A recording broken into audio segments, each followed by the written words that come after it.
좀 전에 말씀드렸던 마녀 주방에서 이게 고객인 니즈 사이닉이라고 말씀드린 거 있죠. 예.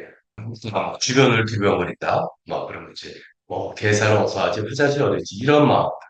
그러니까 이거를 고객의 속마음을 알아서 해주는 세심한 배려 서비스. 이거를 이제 매뉴얼화 시켜서 교육을 시킨다는 거예요. 여기는 굉장히 잘하는 거죠. 이렇게 교육을 시킨다는 것 자체가 잘하는 그 예전에 요즘도 놀부보쌈이라고 혹시 아십니까? 놀부보쌈을 창업한 오진건 회장이라고 있어요.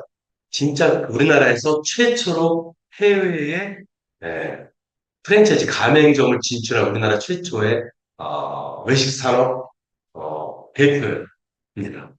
그분은 진짜 그분 얘기 인터뷰를 보니까 진짜 고무줄 장사하고 시작해 안 해본 게 없어요.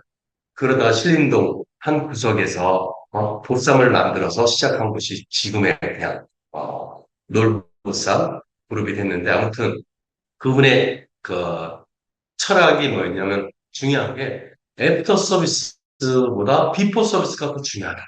이거를 강조했어요. 비포 서비스가 뭘까요? 애프터 서비스는 음, 서비스 후에 뭔가 추가로 요청했을 때 해주는 게 애프터 서비스예요. 그죠?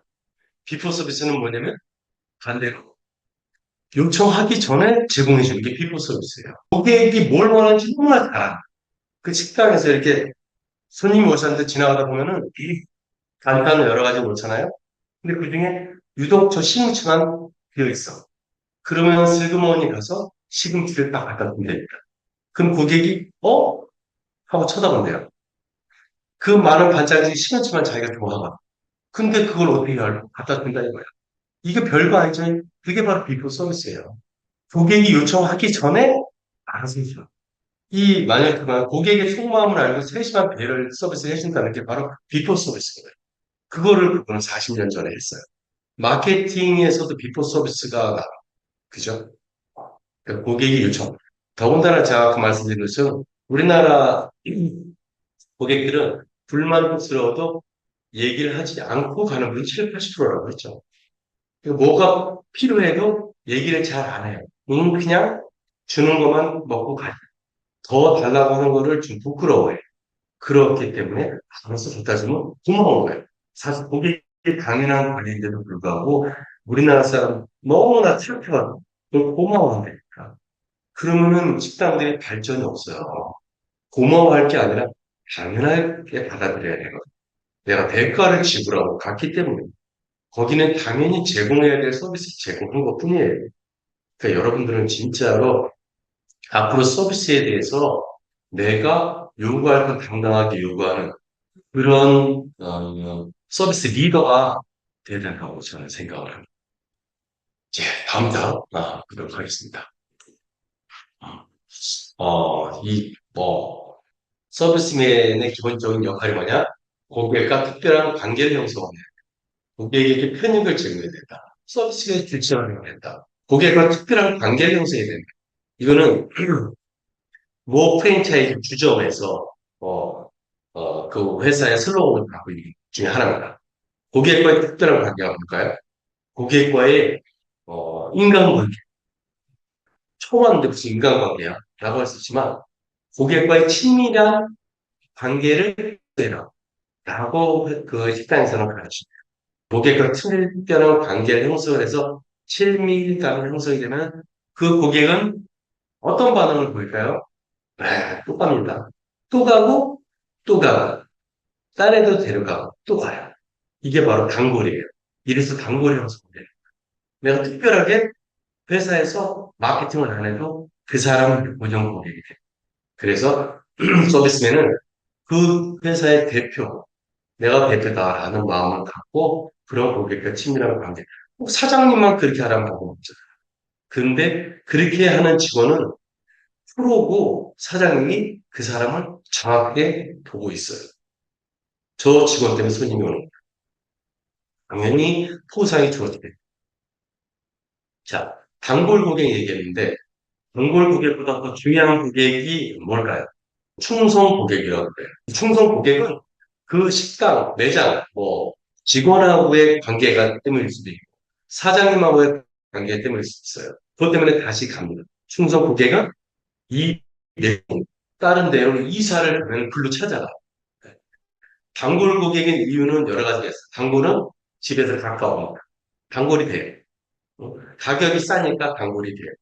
그죠? 교통이 필요하니까 단골이 돼요. 근데 여기가 이사를 가버려요. 그러면 단골의 조건들이 다 떨어져 나가요. 그럼에도 불구하고 충성 고객은 쫓아가는 고객이 충성 고객. 10명의 단골 고객보다 1명의 충성 고객이 더 중요합니다. 그 충성 고객은 그 이사가들을 쫓아가고 다른 손님들도 데리고 가요. 이런 충성 고객이에요. 그게 바로 고객과의 친밀한 관계에서 충성 고객이 나올 수 있다는 거예요. 그렇죠?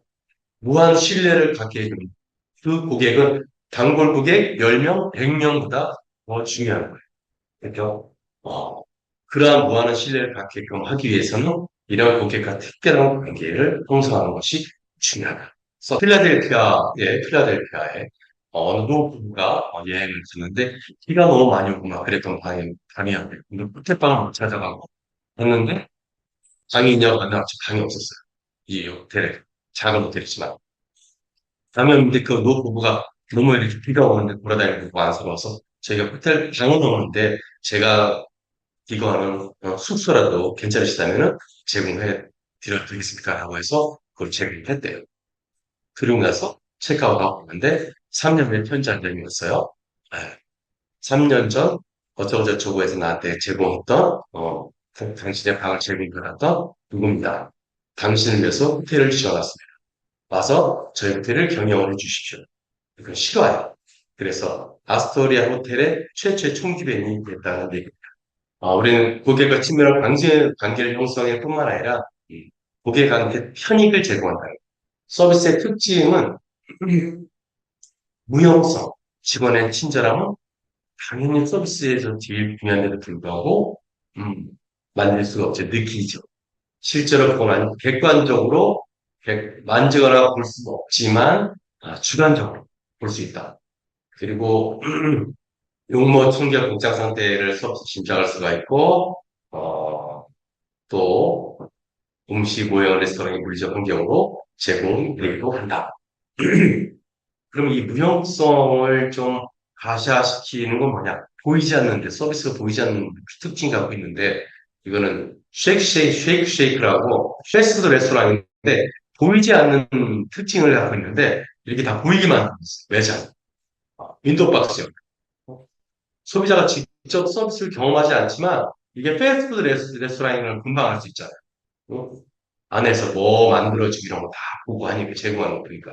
그러니까 소비자로 하여금 이런 이 서비스, 여기서 제공되는 서비스가 뭐다라는 걸 제공해 주는 것 자체가 소비자의 기대감을 만족시키는 거예요. 그러니까 무형성을 가주화시킨 거죠. 그죠? 여러 가지 특징이라고 하는 것은 장점을 얘기하는 게 아니에요. 장점, 단점 이런 걸 다 포함시켜갖고 서비스만 갖고 있는 특수성을 말씀을 드리는 거예요. 무형성이기 때문에 장점이 될 수도 있지만 단점이 될 수도 있어요. 왜? 보이지 않는 거기 때문에 고객이 선택하는데 주저할 수 있다는 얘기예요. 그쵸? 확실하지가 않은데 어떻게 알겠어? 저희가 친절할지 안 할지 어떻게 알아? 그쵸? 근데 그러함을 어떻게 리커버리 하려면은 이러한 가치적인 것을 갖춰야지 된다라는 것을 보여주는 겁니다. 그 다음에 서비스의 특징 중에 하나가 비분리성, 동시에 서비스는 제공되는 것과 동시에 소비가 돼요. 우리가 햄버거를 사지요. 주문을 하면은 주문을 햄버거 만들어져요. 그럼 제품이 생산이 되는 거예요. 그런다면 어떻게 돼요? 입속에 들어가서 소비가 되는 거예요. 생산과 소비가 동시에 일어나는 또 특징, 외식 서비스. 그쵸? 어, 외식 서비스는 만들어지고 생산과 소비가 동시에 일어나는 이러한 특징을 가지고 있다. 같은 시간, 같은 장소에 있는 다른 고객의 행동도 서비스 질에 영향을 미친다. 이거는 생산과 소비가 동시에 일어나고 있기 때문에 어떠한 문제점이 있냐. 이질성, 외식 서비스는 질의 균이라고 해요. 표준화시키는 것이 어렵다. 그 다음에, 고객에 따른 개별화의 기회를 제공한다. 여기 맨 처음에 있다는 거는 단점이면서 장점이기도 하다. 그리고 고객을 실망시키는 주요 원인이 되기도 한다. 또 단점. 이질성이라고 하는 특징을 갖고 있어요. 외식 서비스는. 표준화가 어렵잖아. 그죠? 표준화가 어렵다는 이유는 뭘까요? 그 사람마다 좋다고 느끼는 서비스가 다를 수 있기 때문에. 그리고 또 하나, 또 중요한 거는 제공하는 사람마다 다른 거. 그죠? 매뉴얼은 있지만, 매뉴얼대로 100%다 하냐? 그 제공하는 사람의 성향에 따라 조금씩 다르게 할 수가 있어요. 그래서 제공받는 서비스가 품질이 달라집니다. 그래서 누구는 같은 공간에 있지만 어떤 분은 만족스러운 서비스를 받고 어떤 사람은 조금 덜 만족스러운 서비스를 받을 수 있다는 거예요. 이게 외식 서비스의 이질성 특징이에요. 반면에 이러한 이질적인 특성은 뭐예요?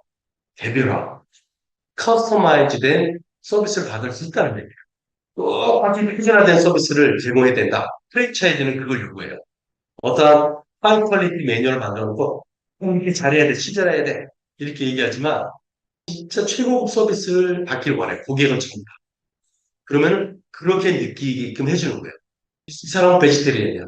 이 베지테리언을 위한 일반적인 고객과 달리 이 베지테리언한테 좋아하는 모든 준비를 다해서 해준단 말이에요. 이거는 이 레스토랑이 할 수 있는 서비스에서 뭔가 특별한 거잖아. 일반적인 게 이런 개발에 대한 서비스를 해줄 수 있다는 것도 뭔가 이 서비스 특징 중에 하나예요.